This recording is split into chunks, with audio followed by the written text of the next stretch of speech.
Kendini yapar, günahlardan, haramlardan sakındırır.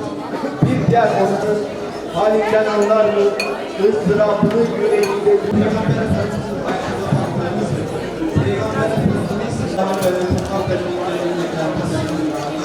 Ne mutlu ki hamdolsun güzel mübarek bir vakitte öyle güzel yavrularımız var yani. Bu anlamda ben Nihayet Malatya Şubesi'nin kadın birimini tebrik ediyorum. Güzel çalışmalarına. Bizler de Katar Gazi'nin seviyorlar. İnşallah elimizde geldiği kadar katkı sunacağız. Sayın Başkanımızın teklifiyle de bu gece Rabbim hoşlarınızı kabul etsin. Nice Ramazanlara ulaştırsın. Hep birlikte ağız tadıyla önümüzdeki bayramı ulaşalım. Bizim yetimlerimiz, sizin yavrularınız, bizim yavrularımız. İnşallah hep birlikte ağız tadıyla memleketimizi taşıyacağız. Size her zaman geleceğiz.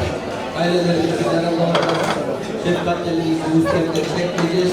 Ben tekrar hepinize hoş geldin diyorum. Ayaklarınıza sağlık, Rabbim konuşanızı kabul etsin. Allah'a emanet olun. Ramazan ayı mağfiret, rahmet ve Çorlu'da cehennemde kurtuluş olan Rabbimizin ve Müslümanlara ikram ettiği güzel bir aydır. Bu aya kavuşmanın inşallah hep birlikte kavuştuğumuz gibi bayrama da hep birlikte kavuşuruz. İHA'nın Türkiye'de, dünyada nerede bir mazlum, nerede bir muhtaç bir insan varsa Allah'a hamdolsun Türkiye STK'ları olarak İHA'yı orada görüyoruz. Bu başarılı çalışmalarından dolayı Genel Başkan Bülent abimize teşekkür ediyorum. Tüm ekibine teşekkür ediyorum. Ramazan kaynaşmaktır, paylaşmaktır, muhabbettir. Geldiğiniz için hepinizin ayağına sağlık, teşekkür ediyoruz. Bu programa katkı sunan Katar Gazi Belediye Başkanımız Sayın Bayram Taşkın'a, yine programı organize eden İHA, Kadın Kolları ve Yetim Birimimize teşekkürlerimi sunuyorum.